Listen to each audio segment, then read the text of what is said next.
Бүгінгі постыбызның сәбәпшісі достар сіз, чөнки сіз бізден сұраған едіңіз, қолмақ белән ипи пішіріп күрсәтегез әле дип. Менә без аны бүген эшлибез. Теләге булганнар безгә ияреп, шулай ипи пішіріп карый аласыз. Қолмақтан шүпрә ясап буламы дигән вакытта була дуслар, чөнки қолмақтан менә дә шүпрәнең үзлеген бирүче шундый бер матдә бар, ул лупулин дип атала. Ипи пішерү өчен битендә аңлаганыңызча аның ошыткысы булырга тиеш беренче чиратта. Ошытка әзерләү өчен менә без хәзер менә шулай 2 кружка су салабыз. Салабыз менә бер учлап кипкән кылмак. Һәм бу массаны без инде бер 15-20 минут кайнатып алабыз. Менә безнең кылмаклы суыбыз суынды. Хәзер кул пешмәслек дәрәҗәдә булып, без аны хәзер менә сөзеп алабыз. Сөзәбез һәм менә бу суга без салабыз бер кашык шикәр комы. Бу инде ферментларны эшләтеп җибәрү өчен кирәк була һәм салабыз аңар куе каймак хәленә килерлек булган он салып булгатабыз. Булгатабыз ни өчен? Бу безнең массыбыз бер тәүлеккә яңадан шүпрә әзер булу өчен бер тәүлеккә җылы урында, шулай тыныч урында торырга тиеш була. Бер тәүлектә инде бу безнең ипи басу өчен кирәк булган шүпрә була. Һәм без аны хәзер өстен каплап, җылырак урынга куябыз. Күп кенә хуҗабикәләр бит инде хәзер ипине өйдә пешерергә яраталар. Аның өчен төрле кушылмалар файдаланалар. Кылмак белән пешерүчеләр дә бар. Менә без бүген кылмак белән ипи пешерү өчен ошытканы төрле ысуллар белән эшләп карадык. Менә бүген мин сезгә аның икесен күрсәтеп китәм. Беренчесе менә аның кайнар ысул белән ясалган ошытқы дип әйтәбез инде. Һәм бар тагын әле берсе пешереп тиелгән бәрәңге кулланып. Составында монда пешереп тиелгән бәрәңге дә бар.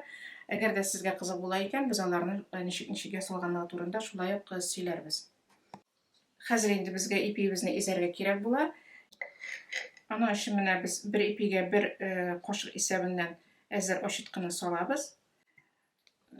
Минем ипием зур түгел. Гадәттә менә стандартный формаларга ярты литр су кирәк була. Без бүген үзебезнең мисалыбызда менә шушы кружка белән бер кружка җылымса су алабыз. Һәм аны булгатабыз. Бу безнең изү бит инде, монда безнең бернинди дә башка әйберләр салынмый. Туз, май, песок ише әйберләр салынмый. Менә бу фақат ошыткы һәм он һәм су.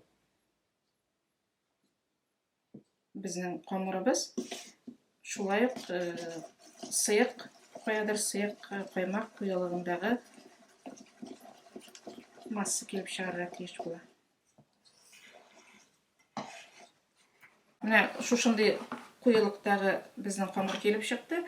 Һәм без моны каядыр 3 сәгать булырга мөмкин, 4 сәгать тә булырга мөмкин, чөнки кылмак камыры ул бердән ашыктырганны яратмый, ул әкрен генә шулай үз хәленә килә һәм җылы ярата. Камырны суык тешләргә тиеш түгел. Менә без аны шулай җылы урынга бер 3 сәгатькә куябыз. Ашытырга. Менә безнең изгән камырыбыз шулай әчеп утырды 3 сәгать. Без аңар хәзер менә салабыз бер чәй калагы туз. Менә шулай иттереп туз салабыз он һәм аны басабыз. Бу инде безнең куе булырга тиеш, мисысы озак үзләндереп басып, кулдан ябышмаслык хәлгә китереп, шулай хәсиятләп озаклап басарга кирәк була ипи камырын. Без хәзер камырыбызны менә шулай басып бетердек. Ул безнең кулыбызга ябышмый менә шулай. Хәзер без аны алып, бер формага китереп, әкрен генә салабыз кабарасы савытыбызга. Шулай ук җылы урынга без моны кабарырга куябыз.